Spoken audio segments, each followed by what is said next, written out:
hapon po, Kong Benny. Kong Benny. Magandang hapon po. Opo. Magandang hapon sa inyo. Happy New Year uli. Happy New Year. Kong Ben. Kong Ben. Ayun, kasi close tayo eh.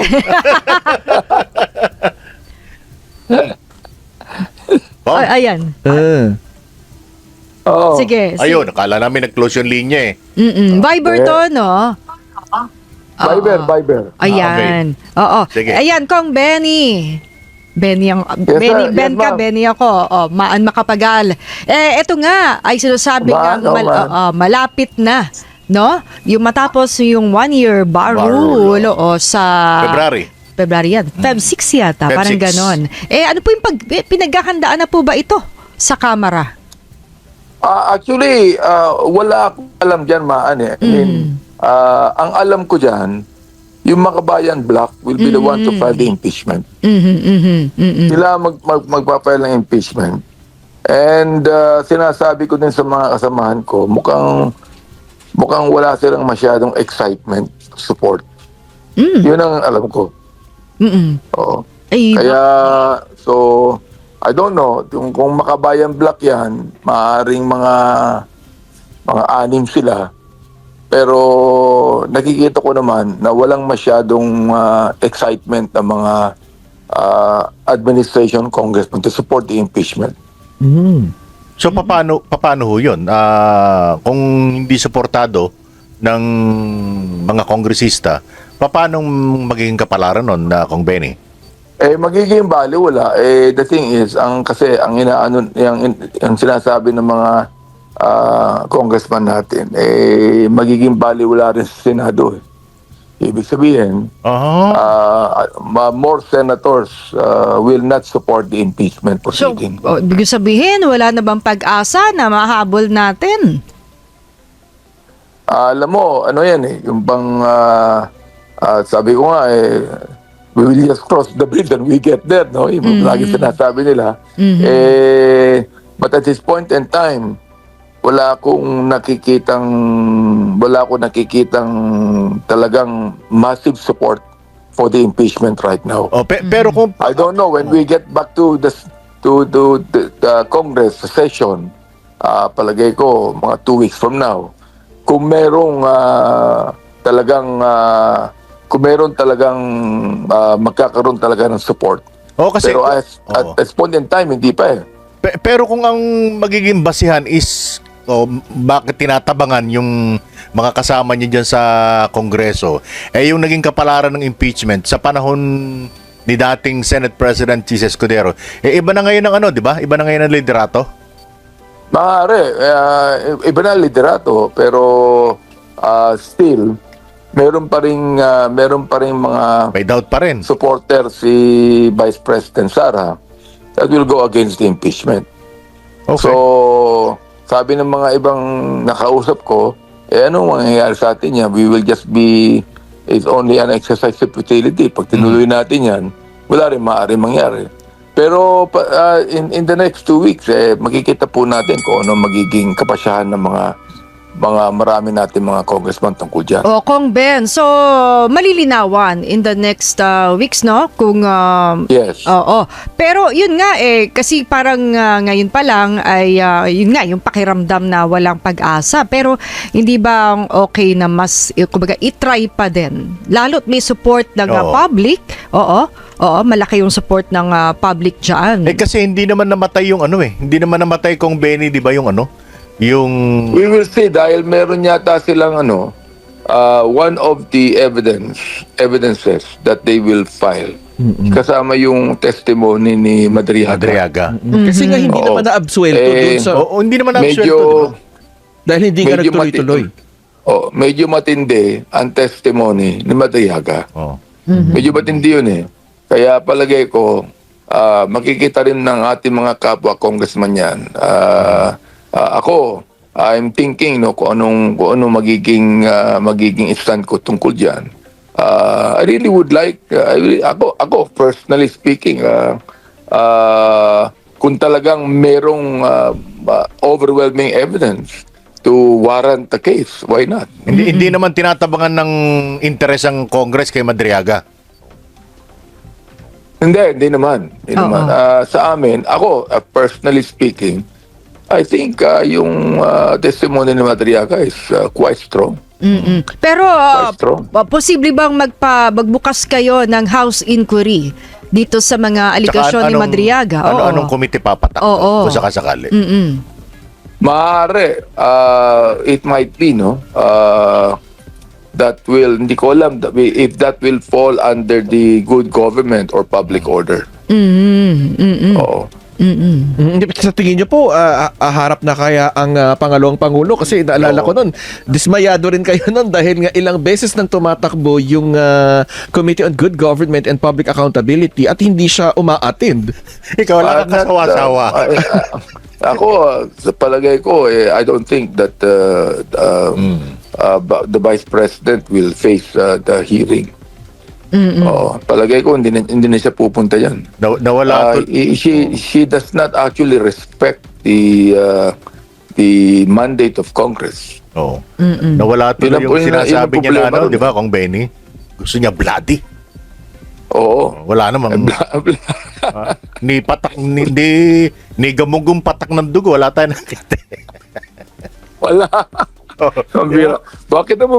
Ba't naman gusto niya maging bloody pambira Hindi, di ba sabi niya? Yeah, sinabi niya, oo. Oo. I do not even know the meaning of sinabi niyang bloody. No nga eh.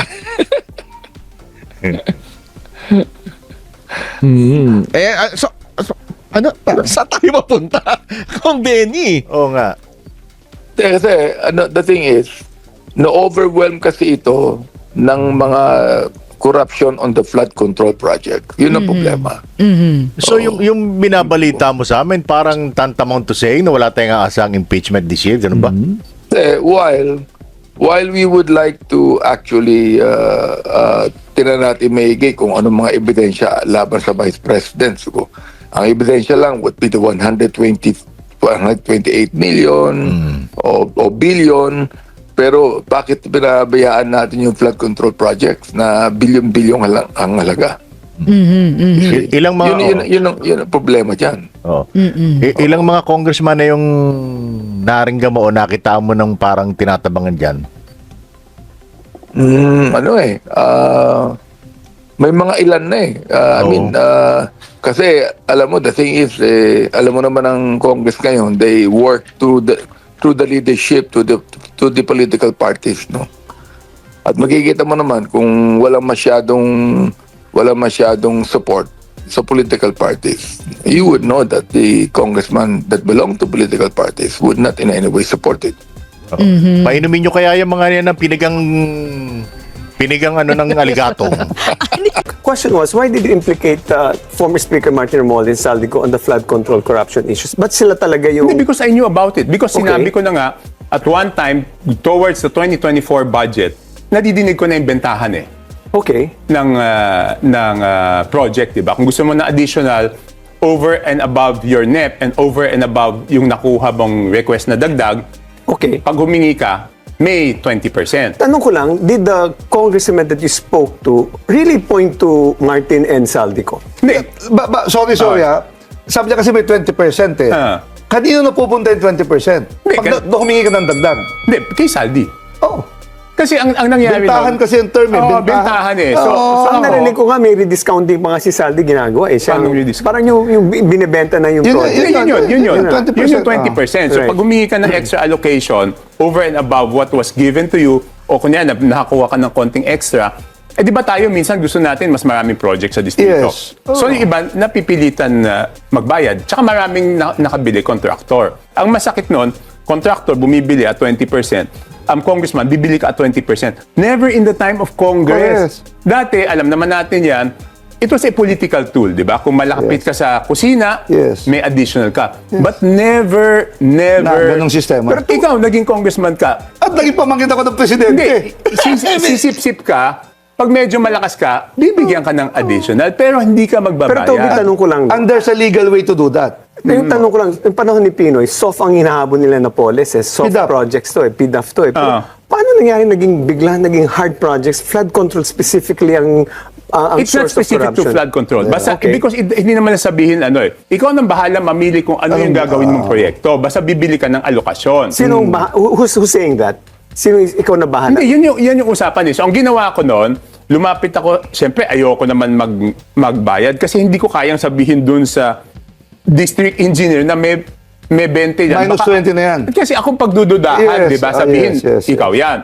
So, ang ginawa ko, lumapit ako sa sa tingin ko, hindi siya bibigyan ng taripa. Oo. So, sabi niya sa akin, sabi ko, maliit lang to 200 million for the 2024 kasi gusto ko matapos na yung project this year. Ayoko ng next year ulit, may multi-year. So, bumalik siya sa akin after a few weeks. O meron kasi, kaya lang, presyong kamag-anak, 10% na lang sa'yo. Presyong kapatid. Hindi na 20%. So, sabi ko, wag na lang, hindi ko kaya sabihin dun sa district engineer yan, baka mamaya ako pagdudahan. And then, nung nagkagulo-gulo na, tinawag ako ni Martin. Sabi niya, ano ba to? Sabi ko, alam mo, speaker, never ako nagreklamo sa'yo, never ako lumapit sa'yo. Pero since nagtanong ka, ganito yung nangyari sa akin. Na-disappoint lang ako dun sa sagot niya. Instead na patawag niya si Salvi, ano to? Sabi niya sa akin, dapat dumiretso ka na lang sa akin. So, di ba? Wow. So, ang sabi ko nun, speaker, hindi naman ako humingi ng exemption eh. Kung patakaran, yan yung patakaran. Kung hindi ko kaya, hindi ako susunod. Kaya ako lang naman rin-report sa'yo, ikaw nagtatanong sa akin kung ano alam ko. Look, tricky question, Kong. Oh. You may or may not answer this. Sa project, ilang porsyento yung naiiwan na lang para sa project? Based on what you're telling us now. You took out 20%, and then that only goes to the... Doon sa may 20%? Yes. Hindi, kasi doon sa may 20%. Kasi kunyari, sa amin, wala naman 20%. So talagang lahat yun mapupunta sa Yes. project.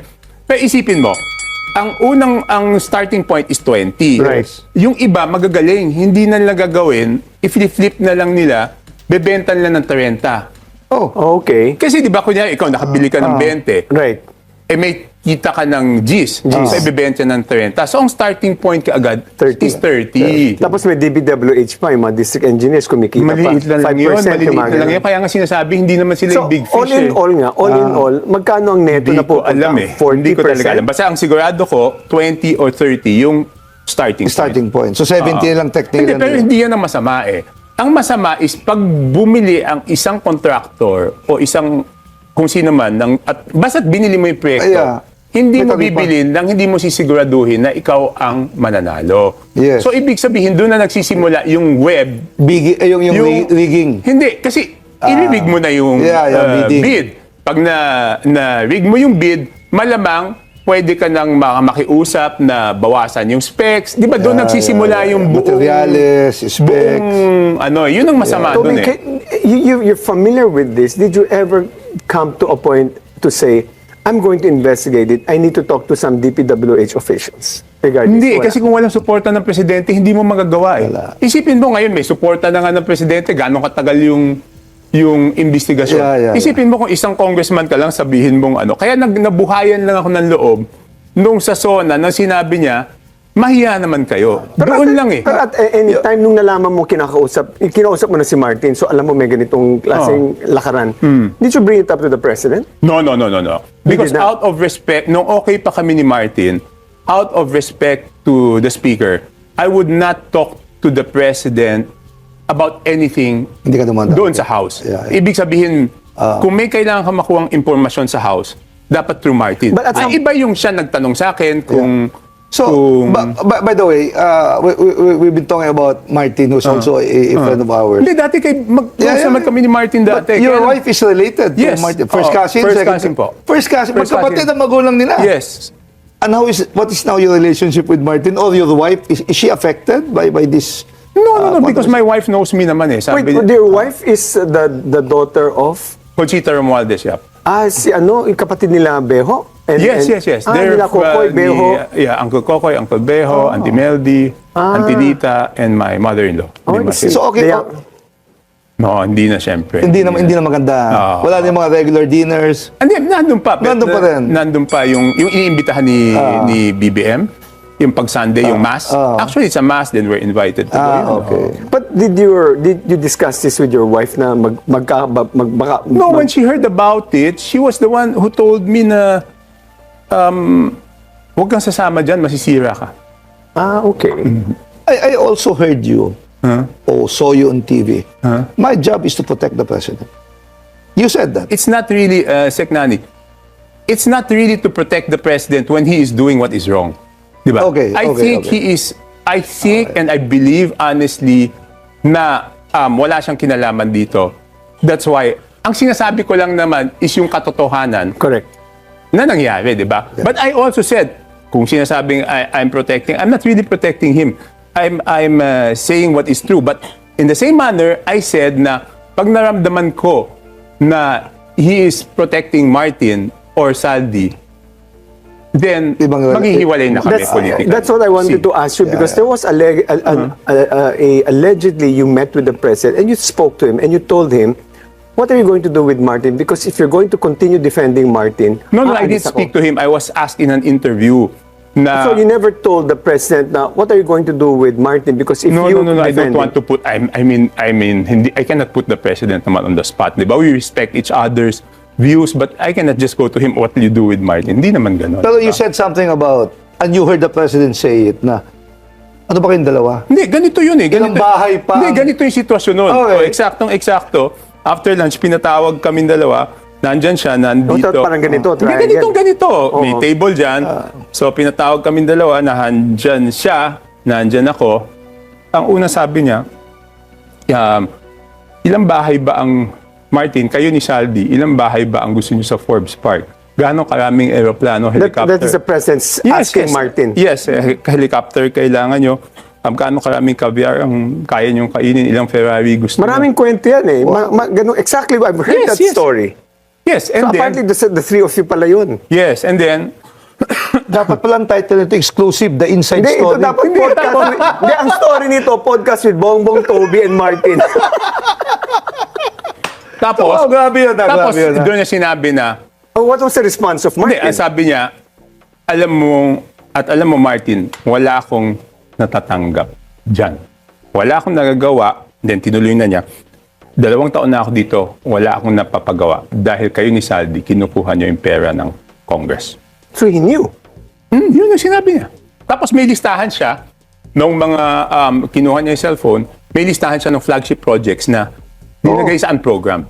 Itong mga to linagay niyo sa unprogram. Tapos idingit niyo yung mga proyekto niyo. Ang pangako ni Martin nun is, we will return it sa BICAM, which did not happen. Kaya lalo siyang nagalit noong January. Oh. That made us all silent, by the way. So when the anomalies were discovered, how did the president react?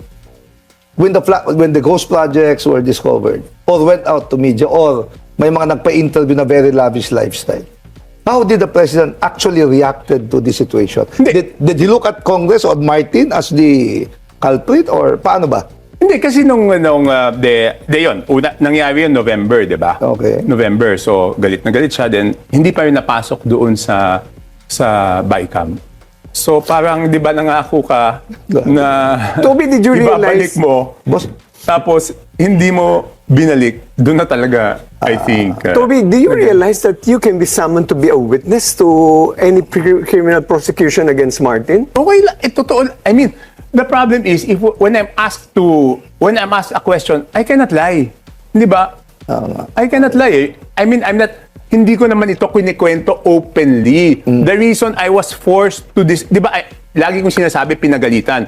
Pero yung detalye, napilitan lang akong ikwento. No, I did not want to discuss it because kung nahandyan ka, parang isip ko nga nun, bakit pa ako sinama dito? Hindi na lang kayong dalawa mag-usap, di ba? Bakit ka kasali? Okay pa kami ni Martin noon, so hindi naman ako maka-excuse. Baka sabihin niya sa akin, bakit mo naman ako iniwan doon? You just made the life of Malacanang difficult because, I mean, that means that Super Martin Romualdez must really be prosecuted with the evidence that you have. So, okay. Bakit ko ba kwinento yung medyo verbatim nung ano na yon? Because I was being interviewed doon sa House Media and Saldico came out with this statement na yung kanyang video na may sinabi siya doon na ano ba yun? Sabi ni Martin Romualdez, inutusan siya ni Presidente na bilhin yung 30 tamarind sa Forbes Park at doon magtago ng pera. So nung pinakita sa akin ng House Media yon, unfair naman yun sa presidente kasi hindi naman niya inutos yun. So, kailangan ko ikwento yung totoong nangyari. Hindi to voluntary na kwento ko. Is this the first time that you're telling us about the tripartite Hindi, meeting? no, na-interview ako. So how come it's never been raised? In fact, ang question ko is, how can a Speaker of the House defy a President when it comes to presidential request na i-restore niyo yung budget?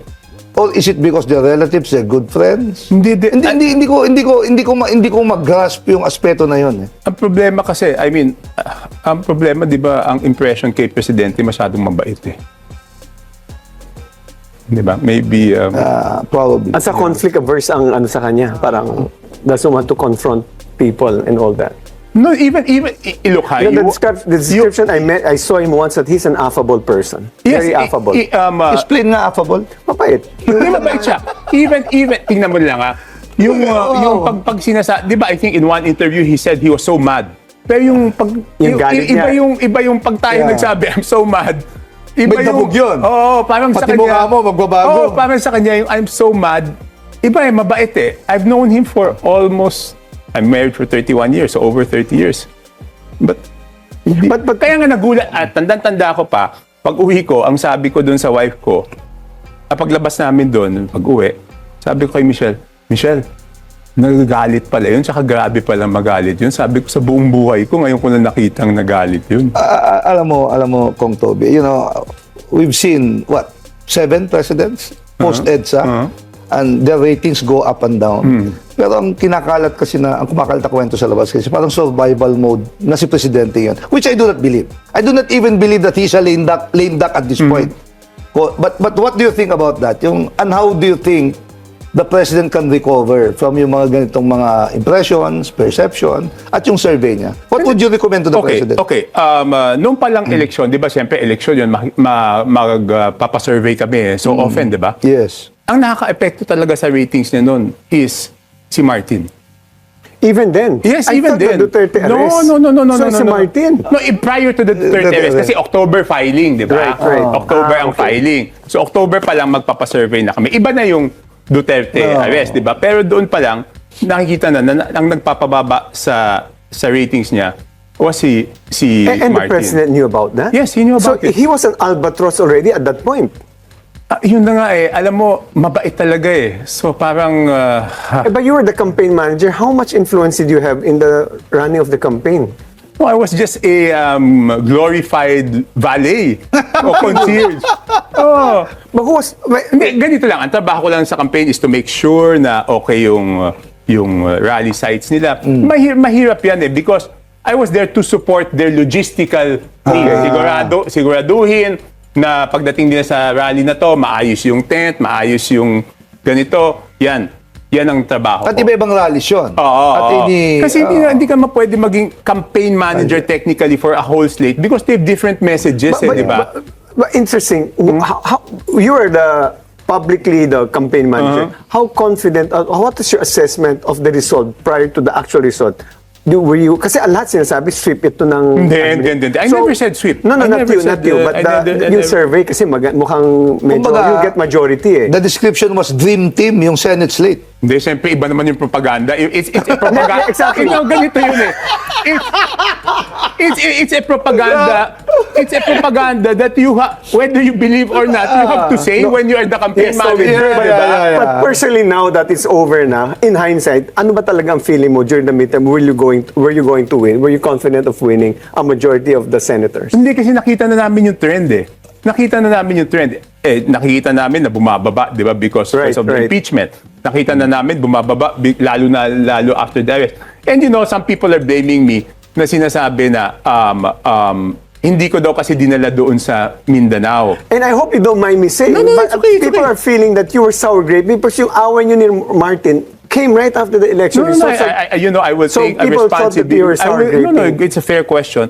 I will take responsibility. I never run away from responsibility. Right. Hindi ka naman Right. naghuhugas ng kamay. Hindi ako naghuhugas ng kamay, di ba? I like that. Okay. Yung sinasabi nila na bakit hindi ko dinala sa Mindanao yung alyansa, kaya daw kami natalo doon. Yung mismong kandidato, ngayon ko lang sasabihin, yung mismong mga kandidato namin ang nagsasabi, huwag na kayang pumunta doon as a team. Parang guerrilla na lang, para huwag makita yung alyansa. Kasi pag namarkahan kang alyansa, Mega i-ex ka ka talaga. agad. Number one. Okay. Number two, yung local candidates namin doon, tsaka pa sa probinsya, ang nagsasabi, huwag mo nandalhin dito. Gines namin si Lito Banayon. Ang sabi nga niya, you're in survival mode. Do you honestly believe na, are they in survival No, mode? we're in a difficult situation. Not yet a survival mode. It depends what you define as survival. Because you know why it's a difficult situation? Kasi nga, sinasabi ko, yung ibang corruption, iba dito eh. Because dito talaga, I mean, we have to admit that the president is put in a situation wherein the assumption of people is that he will protect his cousin. So he is in a position na kailangan niyang patunayan na wala siyang proteksyonan. So kaya ang hirap nung sitwasyon eh. At tapos, yung mga tao nag-iintay pa rin ng big fish na wala pa naman Yeah. But big you know, fish as of today. You know, look, Ombudsman Remulla, then Justice Secretary said on December 15, may makukulong. In December 17, I interviewed John Vic Remulla and he said in 10 days, may makukulong. Hanggang ngayon, wala pang nakukulong eh. So, how would you want the flood control issue to end? Hindi ko alam talaga yung process of investigation, but I understand that they want an airtight case and I have confidence and trust kay Ombudsman Boying Remulla. But do you think that he will go all the way up to Speaker Martin? I think so and I believe so. Is that something that, and will that kung wala si Speaker Martin is not prosecuted, do you think the people will be satisfied? No, first of all, they have to show, they have to show more effort in trying to bring back Saldico eh. Kasi hindi naman sapat yung kinansela mo yung passport. After kinansela mo yung passport, ano ginagawa ng mga embassies natin sa ibang bansa? Are they actively trying to find where Saldico is? On another point, do you think the leadership of Boji is stable? Yes, it is. It is, May mga naiintriga lang doon, pero stable. Stable yung Wait, let me leadership. go back to one thing before I ask you the question na. Yung itong si Saldico na nasa abroad, no? Do you think that's a conspiracy between the two? Kasi si Martin will escape liability for as long as Saldico is out of the country. I would think so. Kasi tignan mo yung kwento ni Saldi, di ba? Pag inisip mo yung kwento, lagi niyang sinasabi, dinudugtong niya, sabi ni Martin, Yes. sabi ni Presidente. So laging ganun, di ba? Sabi ni Martin, sabi ni Presidente. What do you think triggered Saldico to spill the beans? Siya ang ginagawang fall guy. Hindi rin? Sa tingin ko, maybe he's assured that he wouldn't be found. Maybe he's confident, not assured. So bagay may passport siya, Portuguese passport eh. But anyway, Talaga? let me ask another question. We're moving towards 2028. Who do you see as the administration's potential presidential candidate? But the number of revelations, very, very new to us. But anyway, Congressman Toby, who do you see as the administration's potential presidential candidate for 2028? No, they'd never ask me this, but my unsolicited advice is not to even think of... Don't feel the candidate? Kung ako. Because you're saying he's not gonna win. No, not because. Unang-una, yun yung sinasabi ko, hindi siya transferable eh. Oh. Tsaka number one yan. Number two, if you think of who you will run in 2028, it's going to distract you from... Ayoko kasing ma-distract eh. Yeah. Gusto ko makarecover yung ratings ni BBM by doing what he has to do. Pag nag-isip ka kung sino ang kandidato mo sa 2028, ang isipin mo is ano ang dapat natin gawin para makabuti sa kandidato natin sa 2028. Hindi, pero Ayoko nung isip na ganun. Ang gusto kong isip is ano ang dapat natin gawin dahil ito ang kailangan ng ating mga kababayan. And Ayoko considering ma-distract eh. Considering naman na wala ka ng re-election, di ba? Hindi, considering na You cannot run anymore sa president. kahit umakyat ka sa 60%, assuming bumalik ka sa 60% approval rating, kahit mag-endorso ka ng kandidato, kung may mas popular na kandidato at kursunada ng tao, Hindi mo itatransfer. yung pa rin ang iboboto eh. So bakit mo iisipin yan? Because in addition to what I mean, you're that's the saying, traditional way of doing politics, di ba? Isipin mo kung sino yung pero hindi siya transferable eh. So bakit mo iisipin yung isang bagay na walang kasiguraduhan na mangyayari? Wala tayong control. Here's the problem with that. No? In addition to what you're saying, in which I fully agree, na dapat na lang improve ang situation ngayon, Sara Duterte is an existential threat to the Marcoses eh. Kasi we know that talagang they're polarized enemy na yan. Pag naging presidente si Sara, babalik at babalikan nila ang mga Marcos. So that's why maybe perhaps they're thinking, I need to protect myself after 2020. I need to have a very strong candidate. So No, but the more you try to protect it is my That's opinion. correct. Ha? Yes, of course. The more you try to protect yourself, the more you think of politics in 2028, the more you get beholden to politicians, the more you dig a deeper hole for yourself. So assuming that you're able to improve his numbers, so let's say theoretically 60%, when do Because, we... sorry, Sec Edwin, baka malimutan ko lang. Politicians will leave you whenever it's convenient, di ba? So, di ba, bakit mo sila iisipin, di ba? Pero but assuming tumaas na ang ano niya, assuming tumaas na, at what point should they be thinking about a candidate for 2028? Sa akin din Wag na. Sa akin kasi I don't think traditionally eh. Hindi mo kontrolado eh. Okay. Hindi mo kontrolado eh, di ba? Tingnan lang natin yan, wag natin isipin yan ngayon. Tingnan natin yan pagdating ng malapit na, tingnan natin kung may chance ba or wala, di ba? Pero mas importante is ayusin yung pagpatakbo ng gobyerno because yung pagbibigay ng mga kailangan serbisyo ng tao, that is what is going to assure you na after your term, mahal ka pa rin ng tao. Futuristic question lang. Who do you see among the president's allies ang may balak o may potential na tumakbong presidente? Hindi ako Hindi mo natitignan. If you're asked, will you be willing to be a campaign manager again? Hindi na. I Ayaw was na? not asked during that time. But in I was 2022, ordered. I was ordered. Also 2022. No, 2022, I was not campaign manager. No, I thought you were the campaign manager. 2025 yun. I was not asked. I was told. But when 2022, you didn't have any role? I thought No, you were...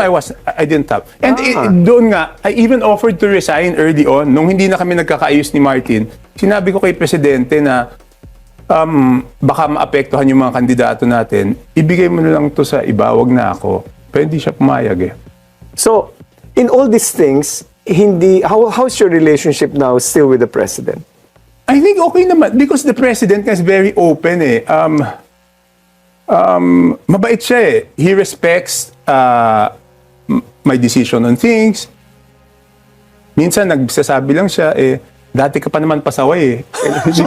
So, technically speaking, Yan naman ang sinasabi sabi niya. nyo, Dati pa naman yung pasaway eh. So, wala naman sabi nyo nagbago. kung he ordered you to be the Tsaka campaign ba, manager. teka muna ha, Edwin, tsaka Nani, Sec Nani. Hindi ako natatakot magsabi ng totoo. Dahil wala naman ako ninakaw sa gobyerno. So bakit siya magagalit sa akin? Kung hindi man kami nagkakasundo sa mga ideas, natural lang naman yun eh. There will be times na iba yung pananaw namin eh. Pero wala naman akong ginawa para makasama sa kanya personally eh. So bakit naman siya, yun lang iniisip ko eh. Bakit siya magagalit sa akin? Wala naman akong ginagawang masama sa kanya personally. Yeah. Kung hindi man kami nagkakasundo sa ibang bagay, natural lang naman yun eh, di ba? You know, it's a given fact, malapit ka kay presidente. Hindi naman. No, it's a given fact. Malapit ka, he trusts you. Your judgment, your opinion. But, parang ito, you were ordered to run the campaign. You are ordered, you're being ordered now to be the next Speaker of the House. No. You will defy the President. Yun hindi talaga. Yun I will hindi not talaga. I will not accept that. If asked, I will not serve. That's No, what out of delicadeza. Out of ayun, delicadeza. out To of prove delicadeza. na I did not do this to get the speakership. But that's the whole point, asking you to be the speaker because you did not steal, you did not lie. So why not accept the offer of speakership? If you're someone that is... Hindi, masisira naman yung pagkatao ko. bakit naman? Nasabi ko nang hindi ko tatanggapin yung speaker tapos tatanggapin ko. Masisira Ang naman aga yung mo word of naman honor. nag-no. Masisira naman yung word of honor ko. Alam mo, the single biggest problem of the House right now is how to align itself sa national agenda ng Presidente. Kasi alam naman natin yun, yung NEP is the national, is the medium-term development plan. Yung parochial, yung interest ng both houses. I mean, our constituents yun eh. Di ba? So, with this budget, Hindi, but you have to moderate it, di ba? You have to balance it. Yes, It's what no. happened eh. so, assuming you are the speaker, no, theoretical question. How will you balance or moderate? Hindi, ayun na nga. magtugma yung- That's also one reason why I don't think I can be speaker eh. Because medyo Mabait ka rin? Hindi, medyo, Sandali, hindi ganito. nga, it's the contrary. Medyo hardcore ako eh. Pag, Let's agree medyo- theoretically Let's that agree we will theoretically. respect his decision. Just in case. medyo idealistic pa ako eh. Pero okay, yeah, let's say, so you've crossed out being speaker. Would you be considering a higher position like a senator? No, I'll be 60 in 2028. Still young. I'll be 60 in 2028, 30 years in public service. So, I went back to business school 3 years ago. Okay. I went back to Harvard Business School in 2022. So, kailangan ko malaking desisyon because kung mag-politician ako, not even for a higher position, basta kung mag-politician pa ako after 60, baka for the rest of my life, politician Okay. na ako. So kung gusto kong bumalik sa negosyo, now is the time at 60. Because at least the rest of my life, I'll be a full-time politician. So Malakas-lakas ka pa. it's a big decision that I'll have to make. This is in 2020. But in 2022, I almost did not run. Because? Wala, gusto ko parang gusto kong bumalik sa business nung time na yun. Oh, okay. Nung time na yun. So, So there was a time na muntik na akong hindi tumakbo. oh, okay. Parang, So malaking decision to. 2028 will be... Yeah, you know, you know, when you vote for speaker, individual yun eh. Oo. Never as a political party, di ba? Oo. So when you look at the budget, do you look at it from a party platform or individual interest ang pagtingin sa Hindi, budget? siyempre naintindihan natin na lahat tayo ang titignan natin bilang congressman. Kasi, okay, yan ang dapat maintindihan ng mga manonood eh. Bakit ba ang congressman, pag tinignan yung budget, ang titignan niya, ano yung mapapagawa sa distrito Yeah. niya?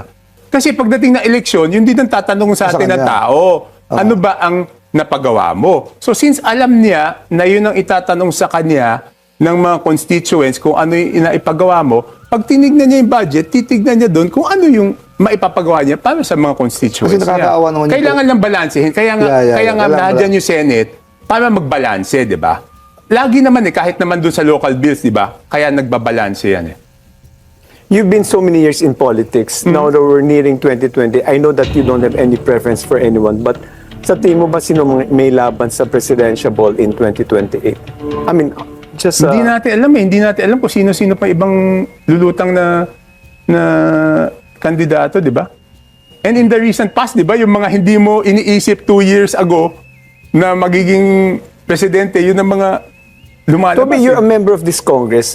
If you decide to retire at age 60, how would you like to see, or how would you describe this Congress that we're in the last 10 years? Na medyo ang daming corruption issues na. Hindi naman last 10 years eh, because it was, honestly, nung unang pasok ko dyan, nung 2010 to 2016, okay pa naman eh. Dito lang ako nagulat talaga nung pagbalik ko nung 2022 eh. 2010 to 2019 was Okay, was you don't have any presidential ball in mind, but how would you like the new president to be? Anong katangian niya na dapat meron siya para maiayos ulit ang Pilipinas? Ako, assuming, it's based on the assumption na hindi pa tapos lahat itong kasong to, dapat talaga mapanagot lahat ng mga para ipakita na talagang hindi pa pwede itong mangyari ulit sa kasaysayan ng Pilipinas. So dapat may makulong talaga. Tsaka I want a president who will stand strongly against this issue of corruption. Yun ang magiging number one. One last question.